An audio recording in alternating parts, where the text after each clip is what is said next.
I'm Tim Sennett of Mriya Report. You can follow me on Twitter at InverseFox. Don't forget also to follow at Mriya Report and check out our latest fundraiser. Mriya Report broadcasts 24/7, bringing you the latest news, analysis and expert comment on Russia's invasion of Ukraine, geopolitics and the global cause of freedom and democracy. Listeners can participate in Mriya Report by hitting the microphone button on the bottom left of their screens and joining the panel.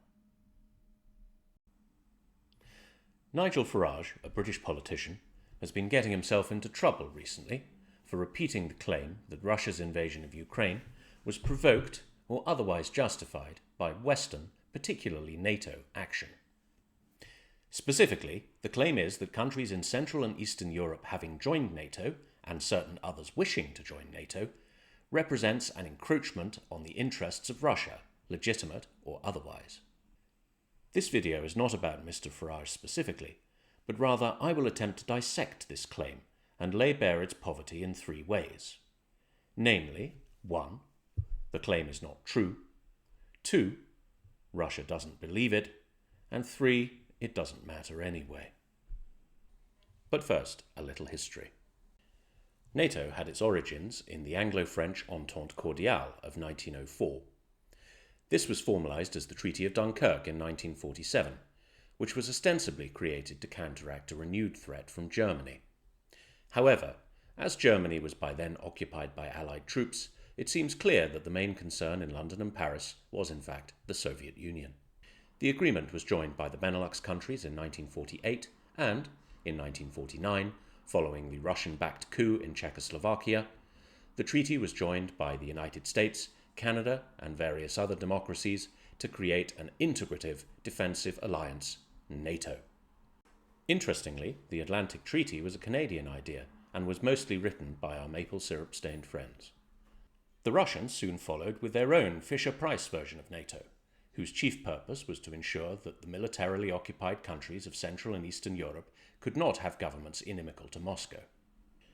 The Warsaw Pact spent the next few decades invading itself, until the perception of Russian power collapsed in the late 1980s.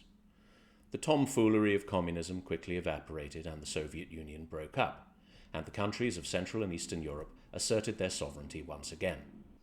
Since then, 14 former communist countries have joined NATO seeking collective security, including the 3 Baltic states, formerly de facto parts of the Soviet Union. I'll leave viewers to guess where exactly these countries thought the security threat might have come from. Throughout the 1990s and early 2000s, there were repeated attempts to make European security less adversarial and bring Russia inside the security tent, including a successful invitation for Russia to join NATO's Partnership for Peace program of external relations. However, all overtures and agreements were eventually rejected, repudiated, or broken unilaterally by Russia as she prepared to start invading her neighbours once again. The West, meanwhile, was still drunk on the idea that history had ended, and so now we have war in Europe. The collapse of the Soviet Union, and with it the Warsaw Pact, ended Russia's status as even a first-rate power, let alone a superpower. Now she is left with an economy the size of Spain's, and a military that cannot even defeat Ukraine, armed with the pickings of NATO's second-hand shop. Rather than going through some kind of imperial reckoning after the collapse of the Soviet Union, rather like the United Kingdom did after the Suez Crisis and France did perhaps after the Battle of Dien Bien Phu, in which both of those countries realized that their strength was not quite what it had once been, Russia decided instead to attempt to rebuild her empire.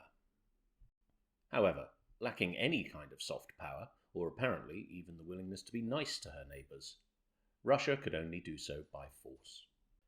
Invasions, though, are frowned upon and must be very carefully justified.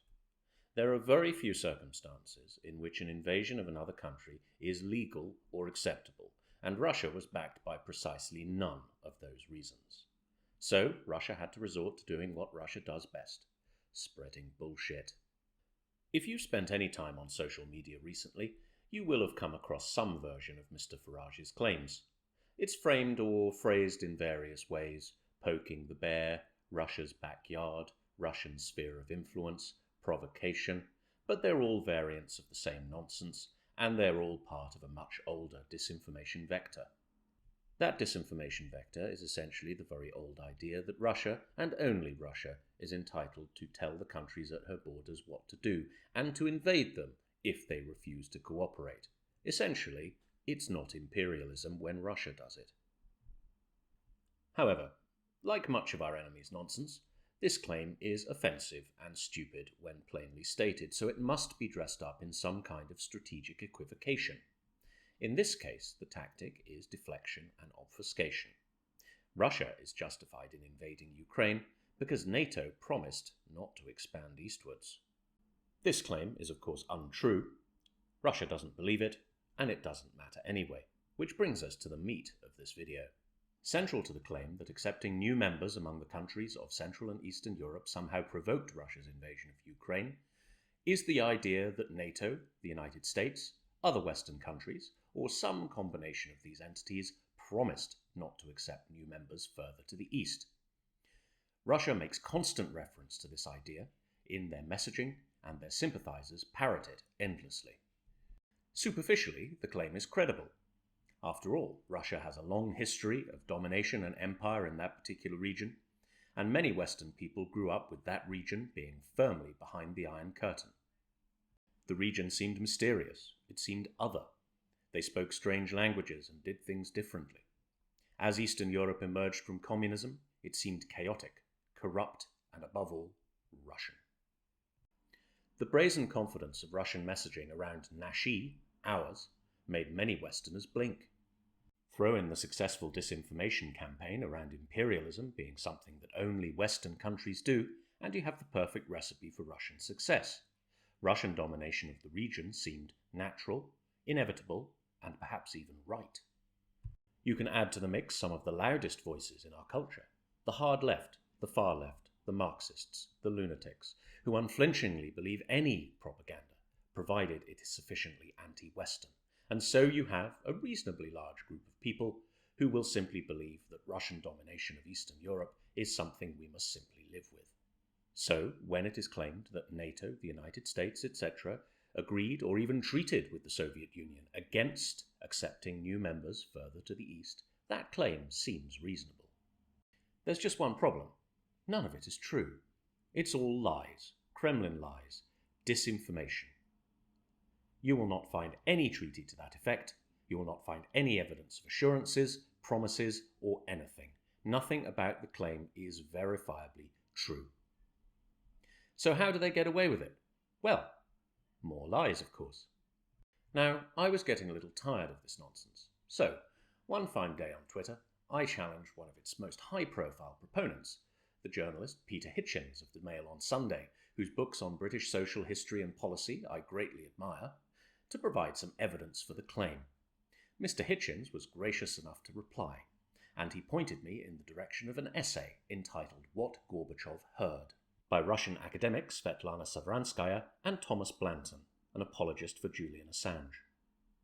These two work for the National Security Archive, a collection of leaked government documents hosted by George Washington University.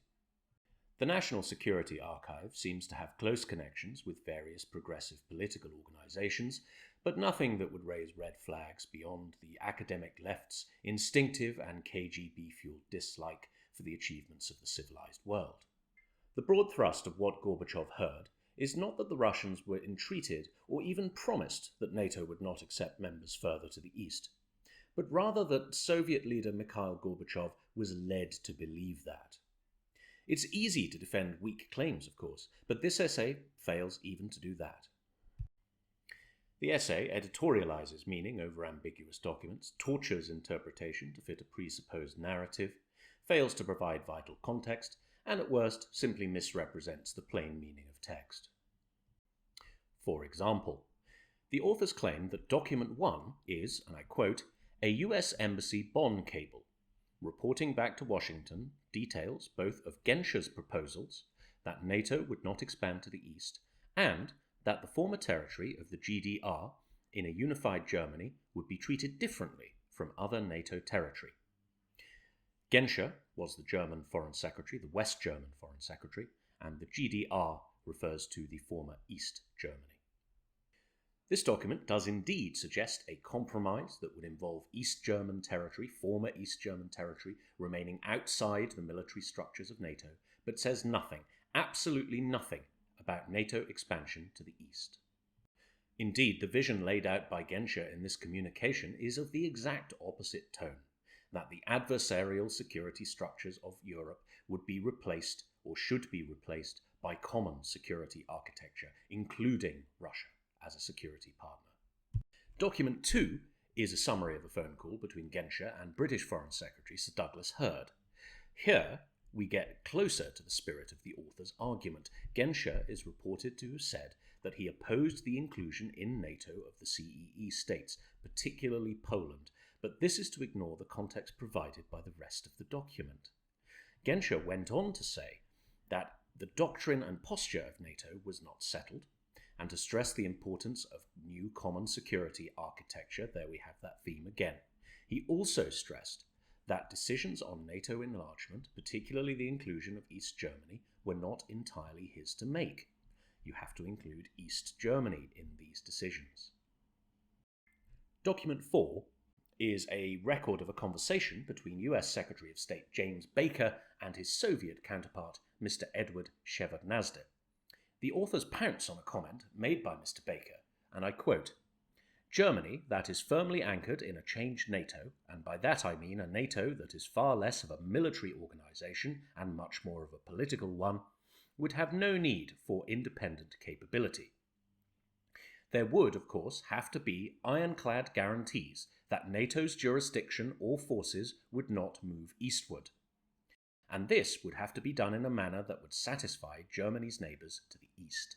Now, much like Genscher's comments, this is not a promise or a guarantee of any kind. Indeed, it is highly conditional. It supposes that the security situation in Europe holistically allows NATO to become far less of a military organisation and far more of a political one. It goes without saying that that eventuality would require Russian cooperation in the kind of common security architecture that Genscher has been consistently promoting. American diplomat Robert Zoellick, who was present throughout the summits of 1990, we're talking about the summer of 1990 here, gave an interview to Harvard Law Today in 2022, in which he said that NATO's decision to accept new members latterly was heavily informed by Russia's belligerent behaviour.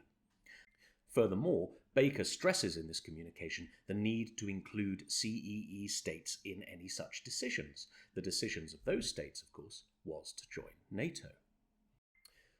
Central to the Kremlin nonsense around this issue is the famous phrase, "not 1 inch east," which is used in Document 5. Now, it's important to remember that this was an American negotiating position, a compromise with the USSR over the reunification of Germany.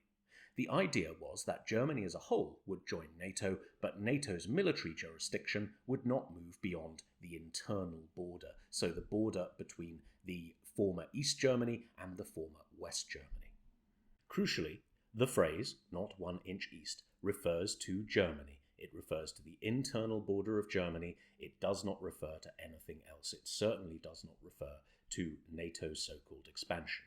Secretary Baker later withdrew this suggestion as it was obviously unworkable. You can't be a little bit in NATO, you can't have part of your territory in NATO and other parts not in NATO, because then what happens about Article 5? The idea just doesn't work. So a new compromise was forged and agreed with the USSR. That compromise was that there would be no foreign troops stationed in the territory of the former East Germany and no nuclear armed forces stationed there either for a period of time. Furthermore, the USSR would receive the princely sum of 12 billion Deutschmarks. Now, this is the only so-called eastward expansion promise that you will find any record of at all, and incidentally, it is one that NATO kept to the letter. Now, this is the only so-called eastward expansion promise that you will find any record of at all, and incidentally, it is one that NATO kept to the letter. What we mustn't forget, of course, is that it was a negotiating position on the part of the Americans. It was a proposal. Furthermore, it was a proposal that related to the reunification of Germany and the reunification of Germany alone, and furthermore, it wasn't even brought into effect. It does not appear in any agreement or any promise. It only appears in these tentative negotiating documents. Anyway, enough nonsense. I could go on. Each document is misleadingly presented as saying something that it does not, and context is completely ignored. What we mustn't forget also is what these documents actually are.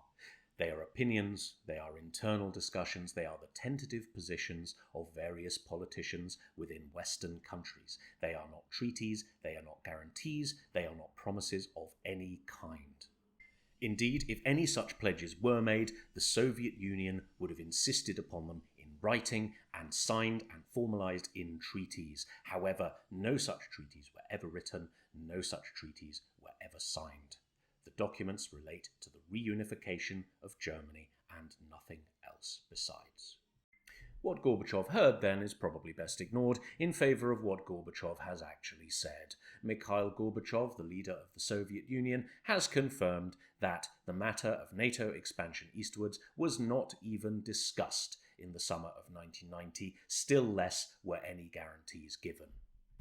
Gorbachev has confirmed this. Soviet Secretary of State Shevardnadze has confirmed this. President George W. Bush has confirmed this. Secretary of State James Baker has confirmed this. And diplomat Robert Zoellick has confirmed this. It did not happen.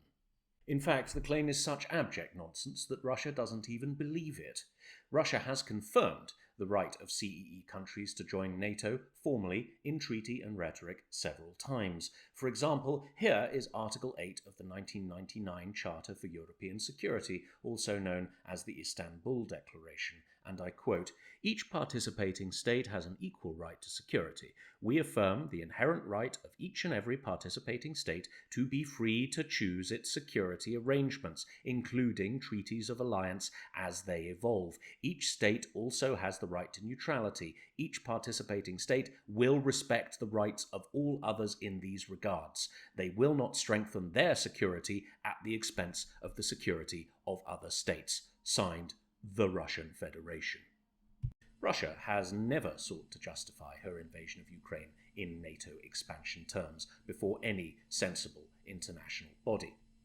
Indeed, the only defense Russia has ever put forward before an international body is they invaded Ukraine to prevent a genocide by Ukraine of the people of Donbass. This is a ridiculous claim that the International Court of Justice treated accordingly, with only the Russian and the Chinese judges dissenting, and even then on jurisdictional grounds.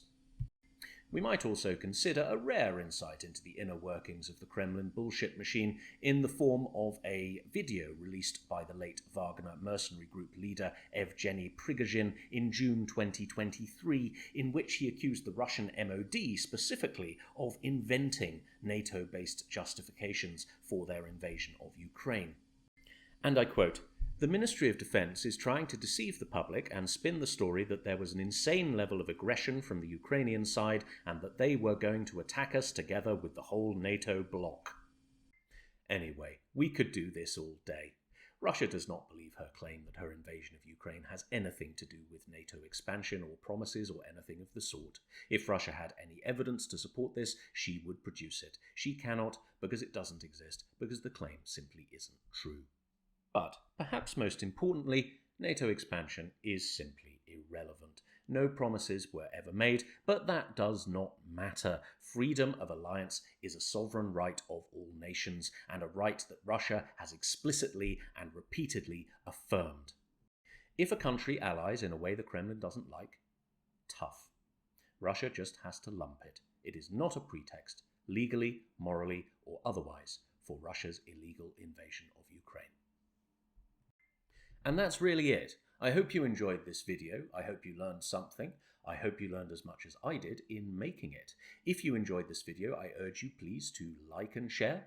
Follow me on Twitter at InverseFox. Also follow our main account at MriyaReport and check out our latest fundraiser in support of Ukraine's victory. Slava Ukraini, everybody. I'll see you in the next one.